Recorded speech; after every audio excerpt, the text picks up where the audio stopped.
Hello, everybody. Welcome to the Buckeye Weekly Podcast. I am Tony Gerdeman, here as always with Tom Orr. Tom, how's it going?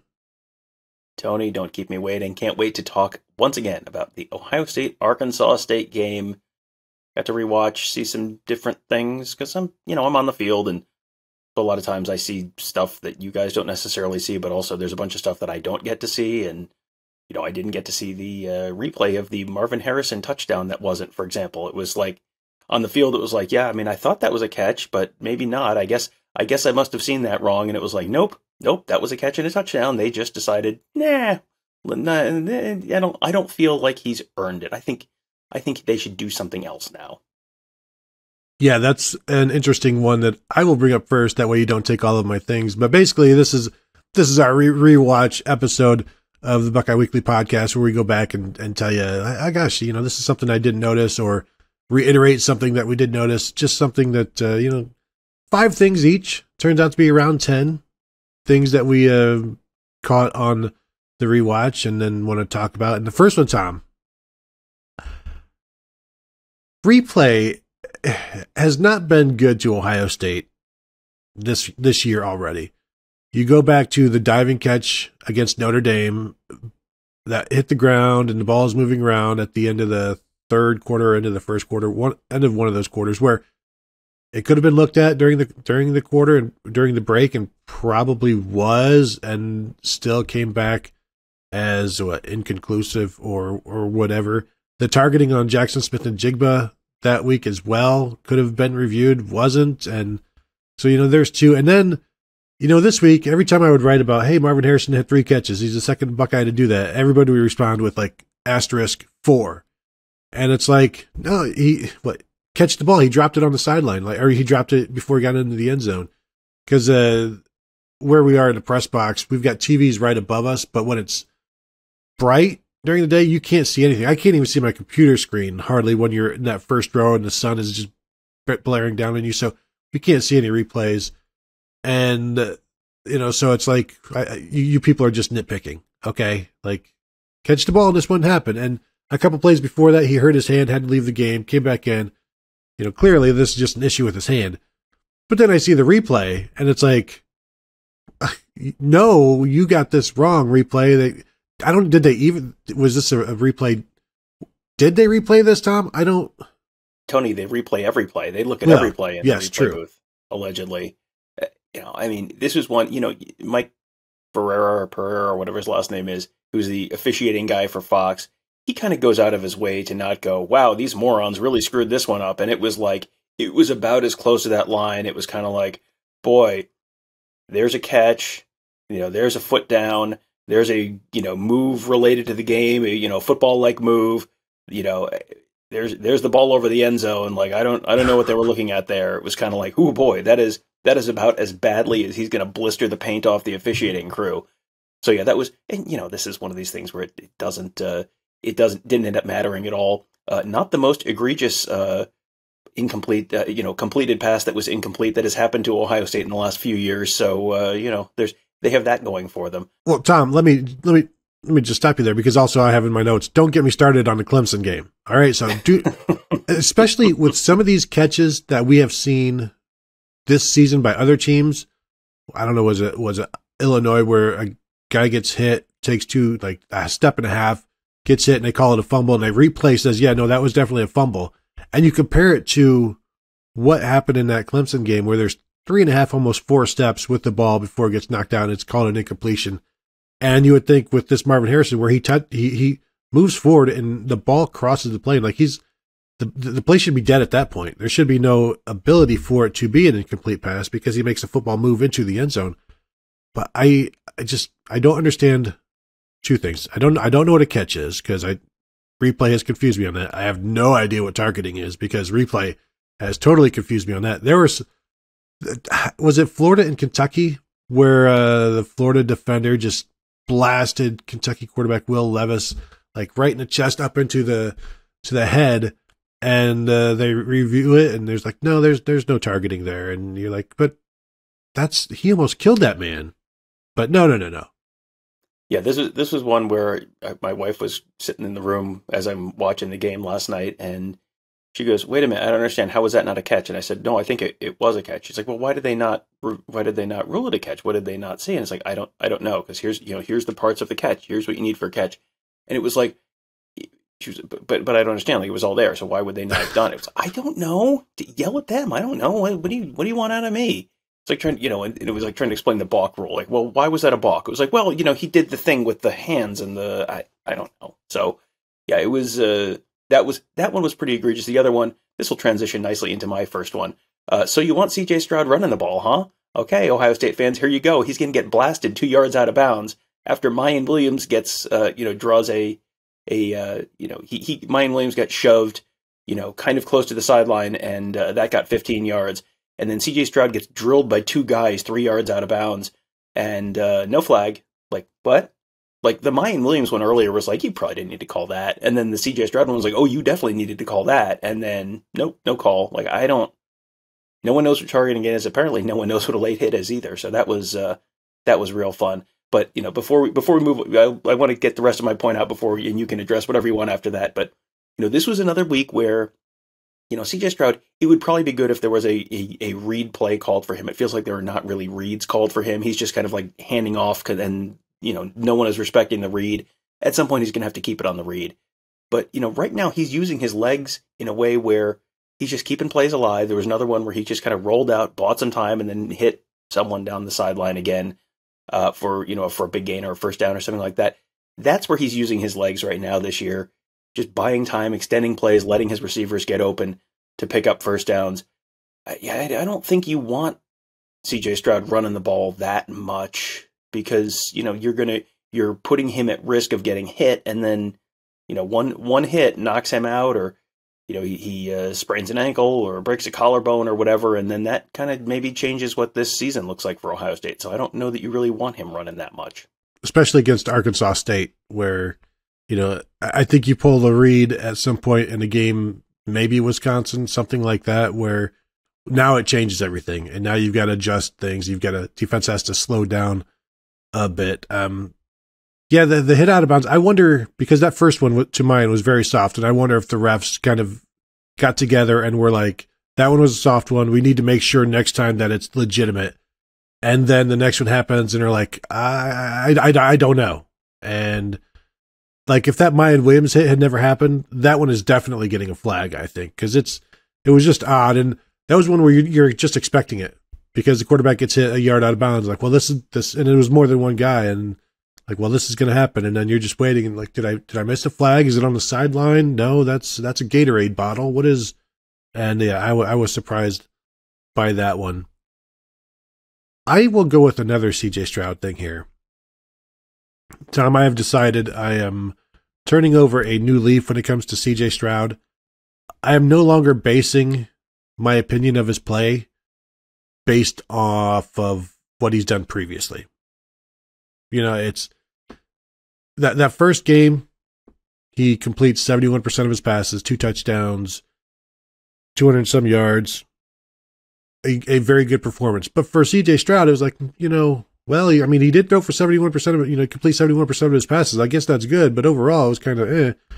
This one, 16 of 24 for 351 yards, 4 touchdowns, would be one of the top 10 days in Ohio State football history prior to, say, Dwayne Haskins becoming a starter type of thing.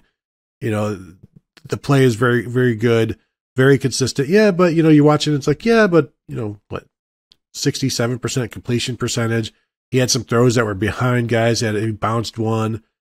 I need to just appreciate what he's doing in comparison to everybody else nationally. Because I've seen some very, very poor quarterback play from teams that should be much better, teams that have national title aspirations. I mean, you look at what Texas A&M is doing at quarterback. Even Bryce Young has not been flawless this season by any means. And so I think I need to let the past go and just criticize CJ Stroud harshly for what he's doing this season.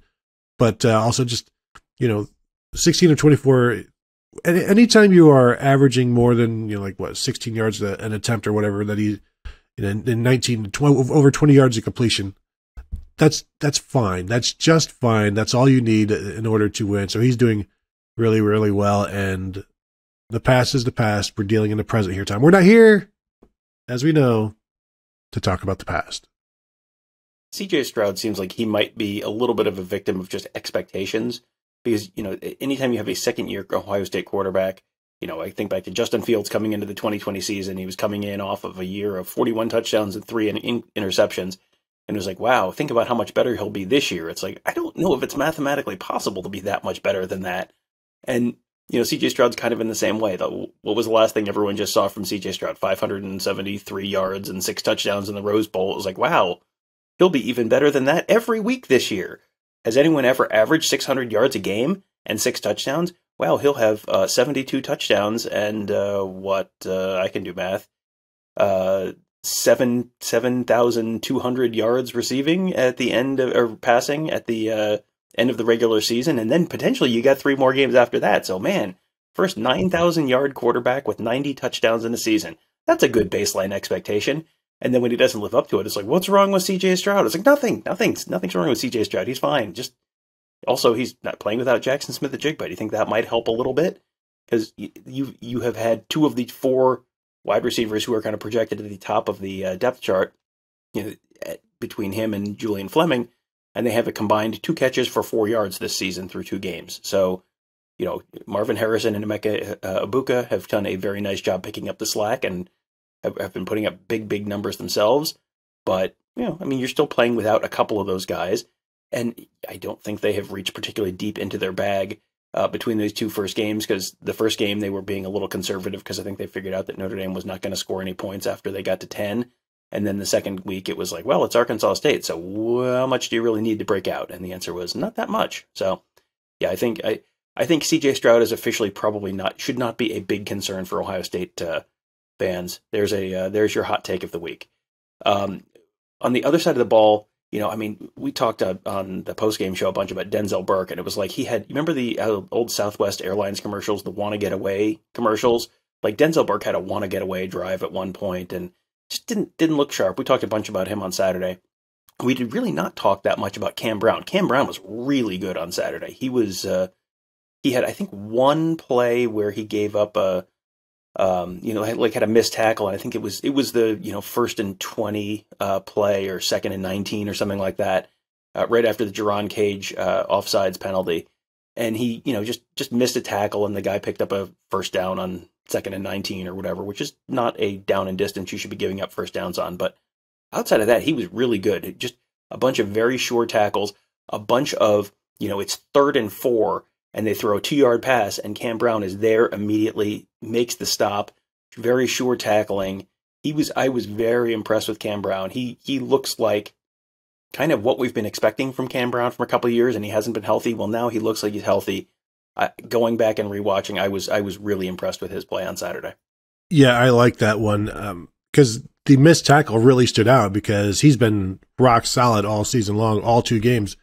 But yeah, he was one of 4 players with 4 solo tackles on the day, and the other 3 were linebackers. To give you an idea, like he is an island, and then he stops that islander, whoever attempts to land on his island, he stops them in their tracks, and that was good to see. And it continues to be good to see, as you thought that maybe he would get picked on, but now it looks like teams are going away from him and picking on Denzel Burke, and I expect that one to get figured out. Obviously, he played really well last year, and I'm not sure what's going on this year, but I don't think it's a long-term issue per se. My point, my next one kind of goes into the Denzel Burke thing. If Ohio State would just stop screwing up defensively, they're going to do quite well. You look at, and I've harped on the Notre Dame game. They screw up twice and leads to scoring drives against Notre Dame. In this one, there are 4 scoring drives. 2 of those drives were basically the result of busts by the defense. The first one being had several mistakes. The punt return touchdown that was negated by what Taraji Mitchell did.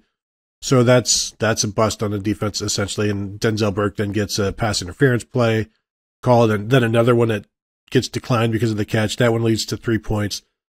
There was another one where, Denzel Burke gets beat deep and bites on the stop and go. That's a bust. That gives up 6 points. The other two, Arkansas State kind of drove down the field, and maybe that's kind of concerning, but not really, because again, this was a different kind of offense, and I think one of those was in the fourth quarter, and both of these happened when the game is really no longer in doubt. But of the 6 scoring drives given up so far this season, Ohio State has really given up 6 points when they've just kept things in front of them and played well. And I think that's a positive note. And if they just don't make big mistakes, they're okay. And as Jim Knowles said, if we can limit busts to 5 per game, we're going to win a national championship. And he said that after the Notre Dame game, and then he's like, I haven't told the guys, but really with this offense, it's more like 7 or 8.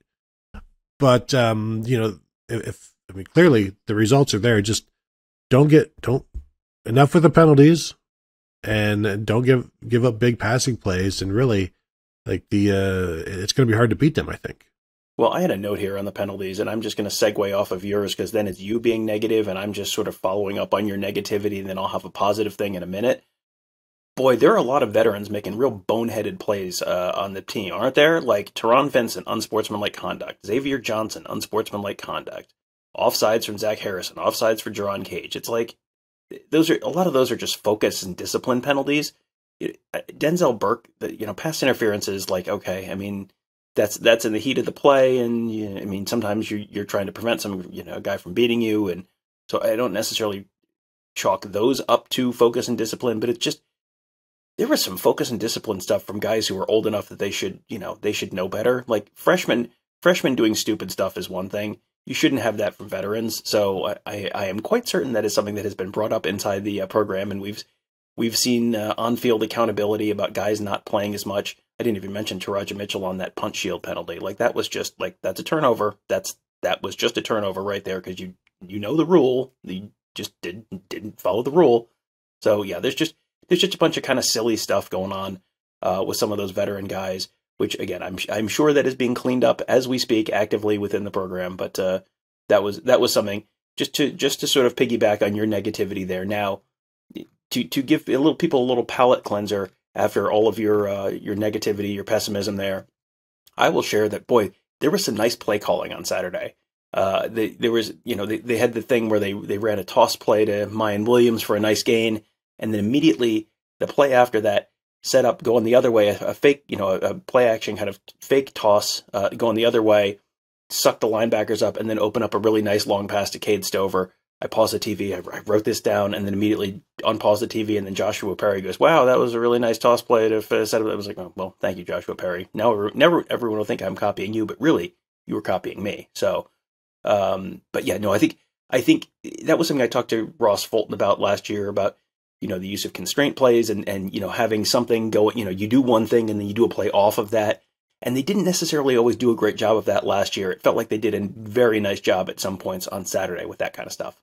I also wanted to bring up Joshua Perry. I thought he was fantastic doing the color on that game. I was impressed with him. And I also had an instance where I had written something down, and then he says it, and it's like, well, people are going to think that I didn't say this, but I did. So that was, I was impressed by him. I like that. The play calling, yes, Tom, you are correct. They were pulling some strings on Arkansas State. I want to get back to special teams, because they need to step things up. They need to clean things up. This goes back to the confusion on the punt returns with the Emeka Egbuka on against Notre Dame, with the way he was yo-yoed. And then this week with the turnover, as you correctly said, with Taraja Mitchell doing that. He has to know, this is his job. His job is to go get that ball from where he is, knowing you can't do this. It's like telling a linebacker, okay, you go blitz the quarterback, but you can't go across the line of scrimmage until the ball is snapped. And then he just goes and does it without the ball being snapped. That's the equivalent. They know the rules, and you still do what you do, and then it costs your team a touchdown. Now, this one didn't, because, there was also a block in the back, which, two penalties on one special teams play is very unideal.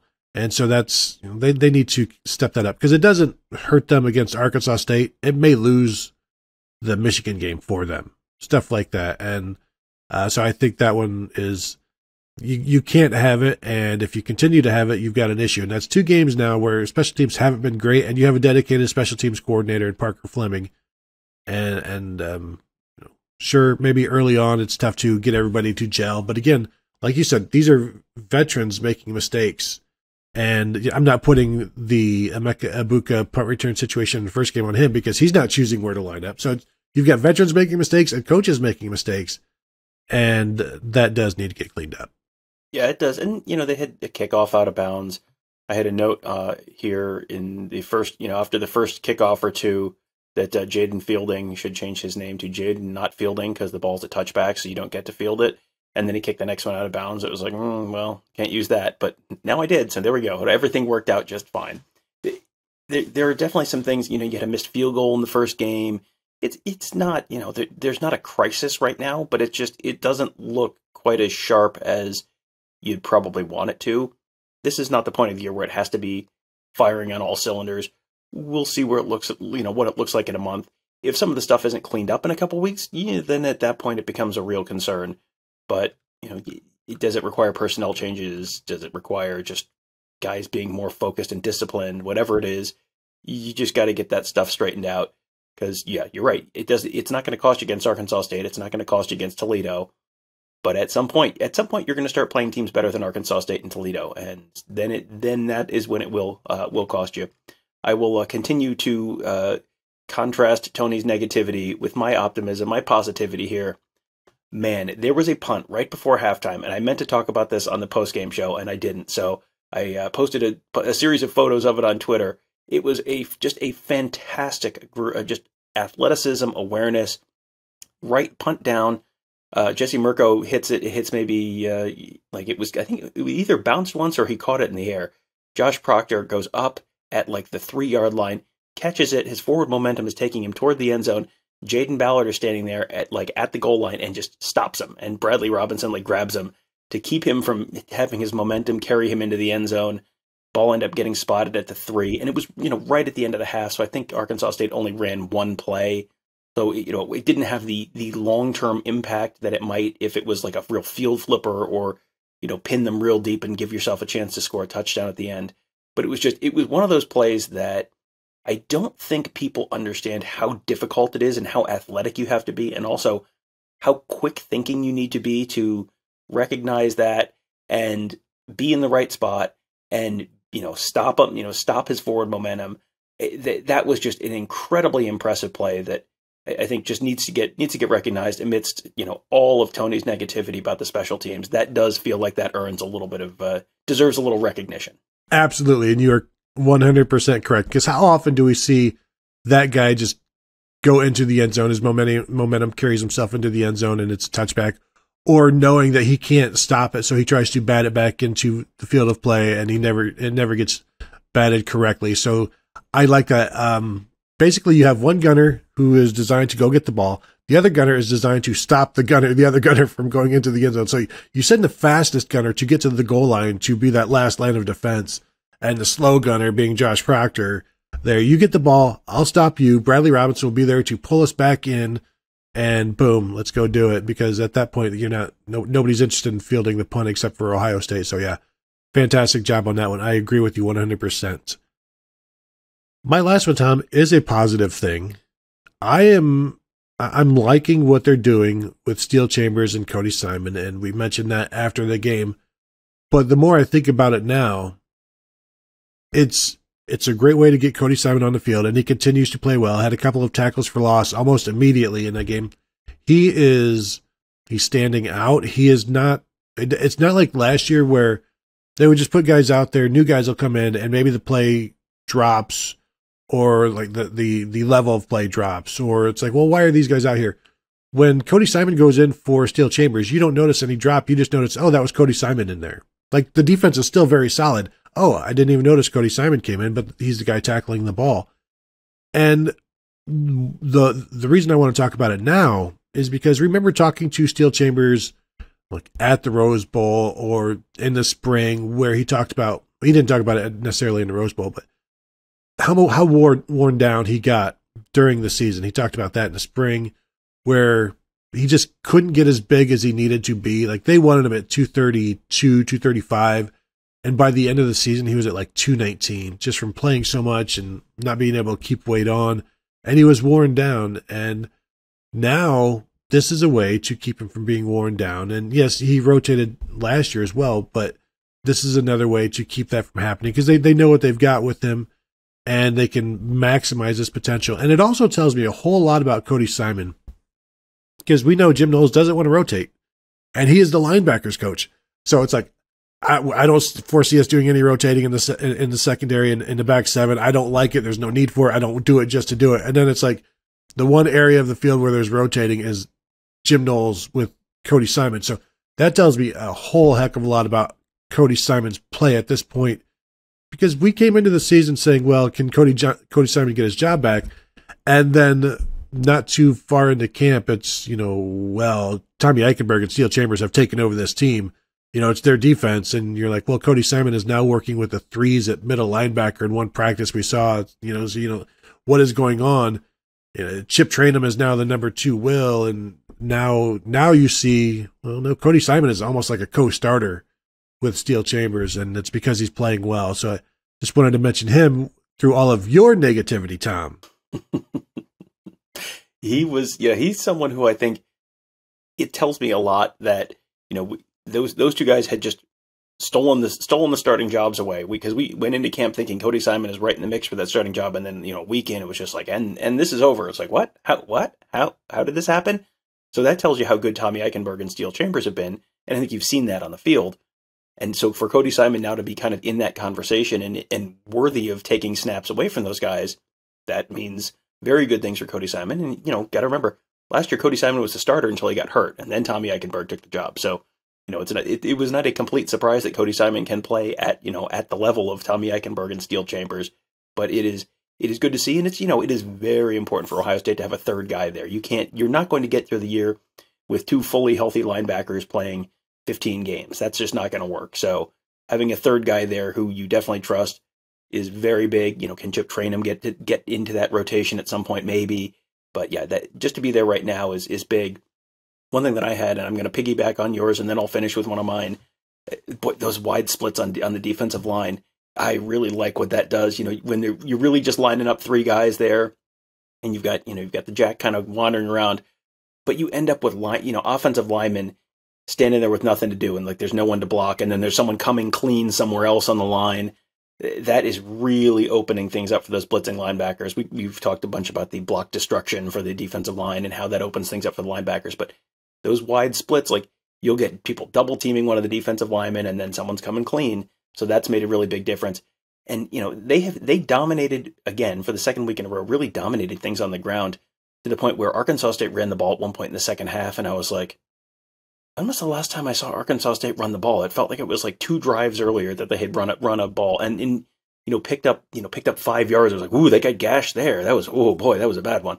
So yeah, that was kind of, just a little bit of a wow to me that just have been so good against the run that you don't think about the run anymore, or you weren't at least for long stretches on Saturday. And it's Arkansas State, so okay, caveat there that it is in fact Arkansas State, but that was I think the Jim Knowles experiment, Jim Knowles era is going quite well so far for Ohio State. Nothing, no major concerns there right now. On the other side of the ball, I started with a complaint about officiating. I'm going to finish with a complaint about scorekeeping. The Emeka Egbuka jet sweep look should have been a pass. That was a pass, not a run. So fix your box score. And then but overall, this kind of goes back to the toss sweep and then the play action off the toss sweep. Did a really good job just showing jet motion. You gave it to him once to establish that yes, we will do this, and then that. You had that, and then that opened stuff up for Mayan Williams or Travion Henderson inside, where you're making the defense go east-west, and then if you're running north-south, that can kind of take them out of the spots, open up some holes. That is a long time Wisconsin thing that has always worked for Wisconsin, and it's one of those things that why doesn't everyone do this? And well, Ohio State did that on Saturday. You put that on film, and now you're giving everyone you're going to play from now on, including Wisconsin, one more thing to worry about, one more thing to think about. one other thing I wanted to add, Tommy Eckenberg he's really good. He's really, really good. There was one play, it was there was a tunnel screen where he came in and just destroyed the receiver, and I was wondering if there was going to be a targeting call on that one, just watching it live, but you see replay and it was like shoulder to shoulder. But on that play, basically he's mirroring somebody and there's maybe some motion. So he goes one direction and then the play sends him another direction. Then he reads the screen and goes back to where the ball is going to be and then has to avoid alignment and then makes the tackle. And I think he's playing as well as any Ohio State middle linebacker since Raekwon McMillan, who is a 2-time second-team All-American, I think in the 2015 and 2016 before turning pro. So kudos to him as well. Tom, anything else? I think I've run through mine and a 6 with Tommy Eichenberg. I think, Tom, you also gave us 5 with maybe a 6 with the scorekeeping notes. Yes, I will give you one more just because I have it on here. That long Travion Henderson run on the opening drive. I don't know if you saw it, but Mitch Rossi took out not one but 2 guys with a block right at the point of attack. It was just like just the perfect Mitch Rossi play where someone else does something really explosive, and it's like, wow, look at Travion Henderson, what an incredible play. And there's Mitch Rossi just sort of in the background, just kind of it was like Penny from Inspector Gadget, where she's like secretly doing the stuff behind the scenes, and and then everyone's like, wow, Inspector Gadget has saved the day again. He is just kind of behind the scenes. That's what a fullback type, tight end type guy kind of is in this offense. It's just doing all the dirty work behind the scenes. That was just one little thing that just I thought it deserved a little bit of recognition as well. Yeah, we consider him like a fullback / tight end. On that play, he's a fullback and tight end because he blocks somebody as a fullback and blocks somebody as a tight end. It's like, should maybe 12 guys on the field at that point? Like, if Mitch Rossi is on the field, does that automatically equate to 12 guys on the field? That's a question that maybe we should ask Mitch Rossi when we see him next. That's not what 12 personnel means. No. Kind of does, though, when he's out there at times. But that will then do it for this episode. Thank you all for joining us. As always, check us out at BuckeyeHuddle.com. Become a member there. Hang out with us there. If you're watching on YouTube and you have not yet subscribed, please do. If you have subscribed, go ahead and hit that notification button, and you'll know when we drop shows live, when we drop podcast, when we're streaming at the Ohio State football availabilities and things like that. So check us out there. And that will then do it for today. Thank you all for tuning in, and we'll talk to you guys later.